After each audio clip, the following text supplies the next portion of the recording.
What should we start with? Do you speak English all right? Yeah. Okay, well, we'll start where, we may as well start where we're going to end up. Let's start with something nice and tasteful. This one's called Cervical Smear. Yeah. Okay. Open your legs. Poke your inner flower. That's it, lady.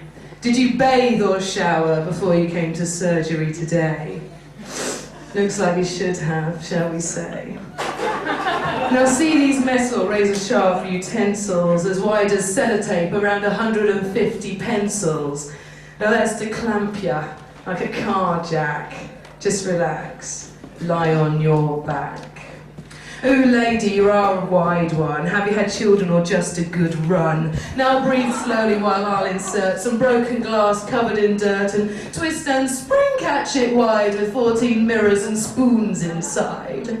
You'll have the results in a few days. Try to use lube and not mayonnaise. Now, what exactly seemed to be the trouble? A little itch as you're shaving stubble. Now take the pill until you are 40. See you then if you're not naughty. Take the pill until you are 40. See you then if you're not naughty. Next patient, please, now, says as sweet as I mop Vaseline off the plastic sheet and sterilise my poking sticks of lead. Hello, lady, hop on the bed. Woo! Hello, lady, hop on the bed. Woo!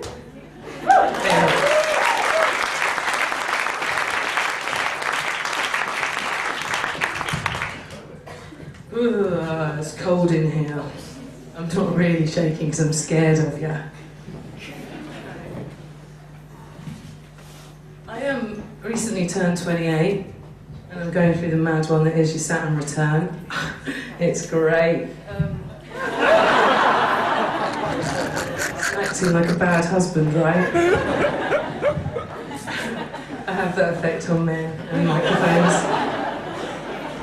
Men, that's what I was trying to talk about. Okay, so I turned 28, and this delicious morsel, BMX riding, skateboardy, safely a surfer kind of, the kind that I'm foolish to even think that I'm still young enough to, I never could skateboard anyway, let's be honest, do you know what I mean, all these bloody boots, but anyway, so he kisses me, yeah, we'll keep to that story, and he goes, that's it, older women from now on for me.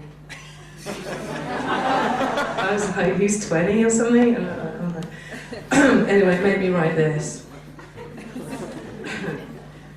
Do do do do do do do do do do do do do do. And here's to you, Mrs. Robinson. You sexy little fuck. With your clean blood and your no bad dreams, your no fear of the dark, and your this little burning light of mine. You wait, I'll show you shine, what only time and sage can decay. I'll take you to a high place, romantic and treacherous, the cliff's secret damp caves, black salt and green moss, and entertain you with fancy and frivolous warmth. Let you stick your fingers in and play, then let the kiss have meaning, and I mean I am. In there it is wet, gristle and rocks and vicious, even I have always known that, and you really should have packed an extra pair of socks, you gorgeous morsel. I feed on you with your soft, lean and tender. I make my impression as easy as leaving fingerprints in melted wax.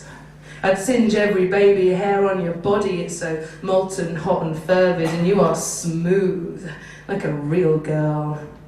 Come, now come, don't be afraid, my dear. It may as well be me, or it will be someone else. There is always someone else. Then let it have meaning, and I mean, I am. Each kiss a merry skip, a leap of heart-beating faith. Trust me, I wouldn't dare. In your mouth it's good, filled with strong white teeth, no cavities, nothing missing or broken, and the air you exhale is pure. I suck at it, becoming more powerful with each bite, with each delicious taste. I get my greedy fill. I watch as you get pale, thin and lost, as I starve you, as you sweat white lightning in your boyhood bedroom, which is dirty with shadows and too cold and too small. Did it sting? Oh. Here now, poor sweet prince. Take this nice hard crab shell I found in the tide shingle and wear it as a coat, and now walk sideways without direction. Take this driftwood from ships that passed for your cross to bear. Take this fishbone in your throat so you may now sing with pain and past. Then let the kiss have meaning. You wanted a meaning, and I mean I am. And now you fear the dark, so light that candle and let it shine, shine, shine. As your light may now fade, although it will blink a little from time to time. Like a lighthouse on the sharpened rocks. Like an S-O-S-O. Do.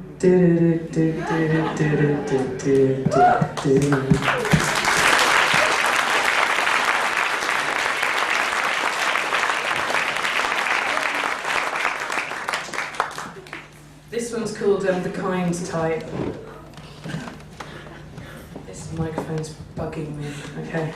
The kind type. She's the type who might listen to the radio alone at night whilst polishing a well-rehearsed cello. Yeah. She's the type who will start her day with the words good morning and mean it. She's the type who will each month write a letter to her grandfather because she finds she can find the time. She's the type who might pass wind, but you'd never notice, and if you did, you'd stay quiet, not wanting to embarrass her. She's the type who, when she sleeps, she rests at night in soft white brush cotton bedding, no acrid sweat soaking, and certainly no tossing frustration. She's the type who, with occasional festive spirit, her nose will crinkle with disgust. She'll curl and wince and splutter, giggling if she were ever to taste just a tiny sip of hard booze. She's the type that if she was ever to kiss you, you'd think she kissed you and how very nice that was. She's the type who probably had a pony. Ribbons and trophies and photographs of her with her horse rider's high curved arse in long legs in creamy joggers. She's the type who has a laugh that lifts, hair that sways, eyes that smile and hands that give too freely. I ain't that kind of type of kind.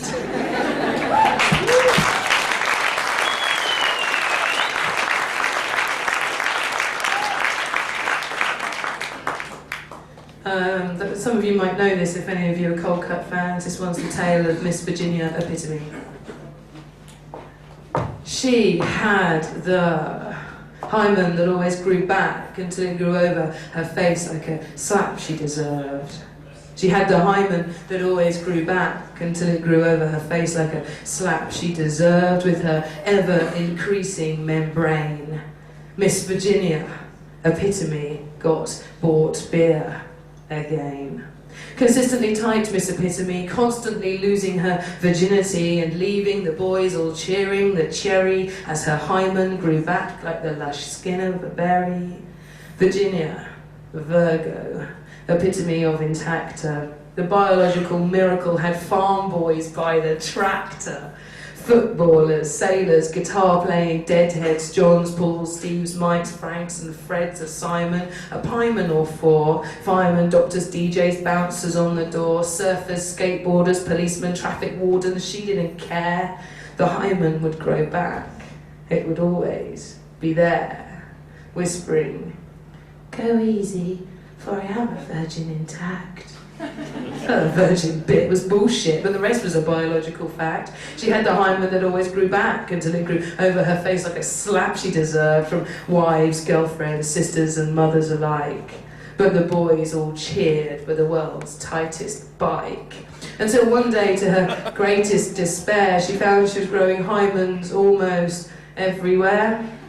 It started with thin ones up each nostril, then one formed in her left ear, and then another one grew in her throat, and then a thicker one formed in her rear.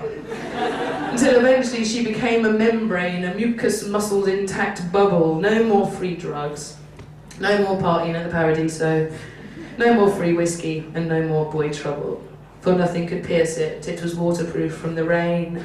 Miss Virginia, Virgo Epitome, now lived up to her name. She suffocated in the hymen that always grew back, until it grew over her face like a slap she deserved, and the hymen that always grew back, until it grew over her face like a slap.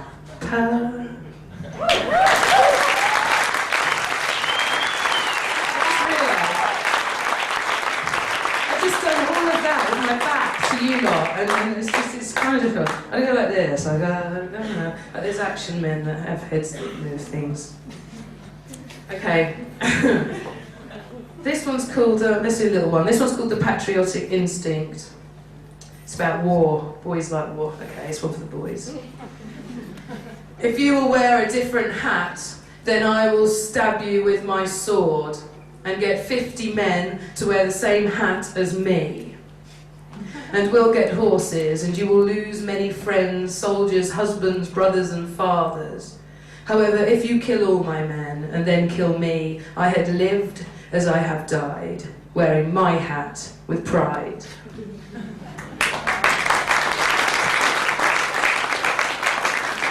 To tattoo one-to-one Vodafone whore, Hotmail, Yahoo fucker across my eyelids really hard until they go septic.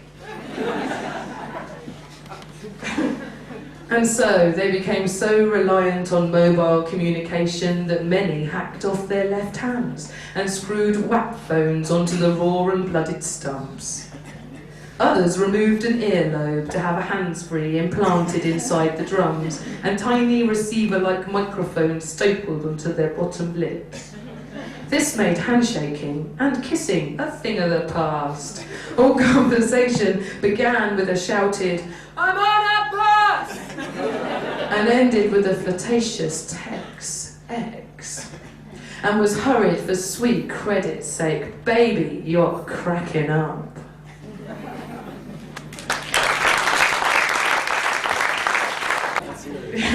Do you know what I mean? Ever seen one buy around? No. No, actually that's not true, that's just me.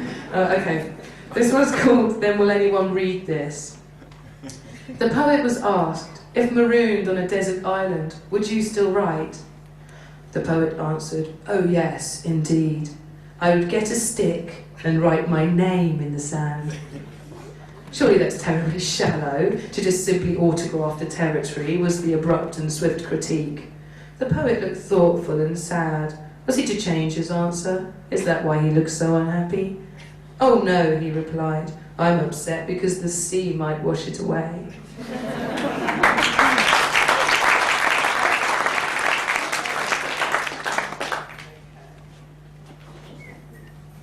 Oh, well, while we're on that one, we might as well stay there, huh? Okay, this one's called Because Monkeys Are Funny. The poets gathered for beers and peanuts and talked about other poets who drank far too much beer and whose poetry wasn't worth peanuts. Until one poet said very quietly that the beer was warm and flat and the peanuts so very salty, so to make you drink more flat, warm beer. And with that he choked and fell dead. The poet shrugged, barely noticing. One of them remarked that nobody had anything to say anymore. They nodded in agreement and continued eating salty peanuts, drinking warm flat beer. The next bit, I was going to do that one next. Yeah, okay.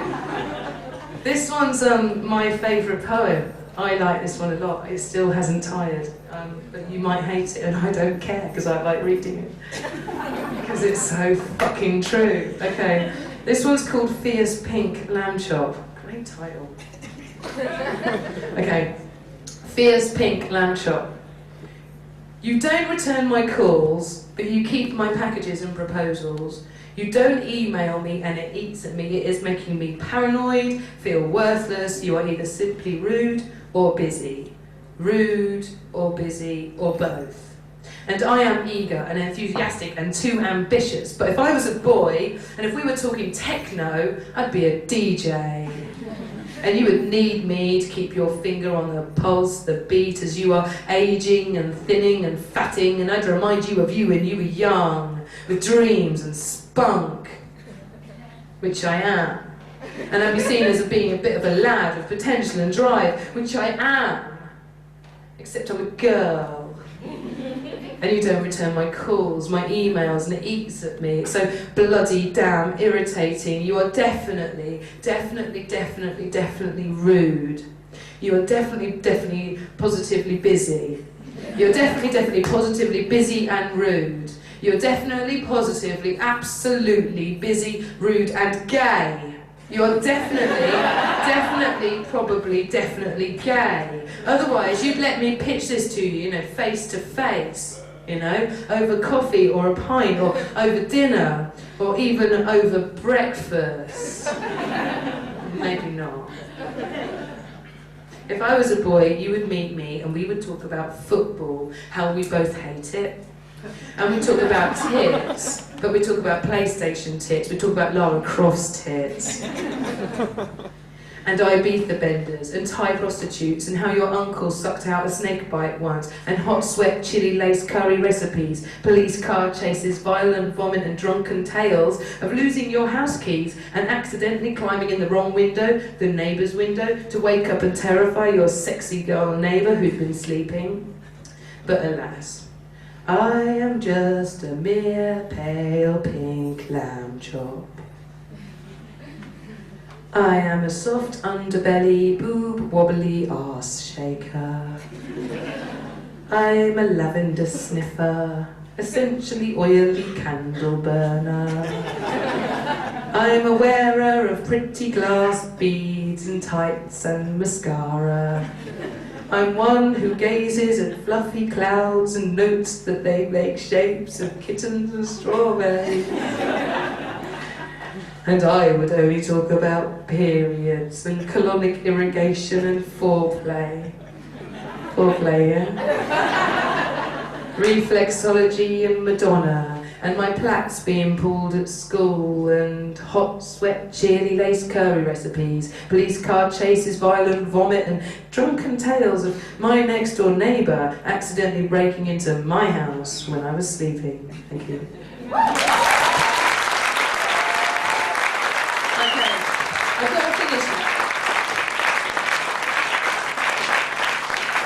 I've got things to sell. I'll show you. I'll do a quick sort of like a shopping.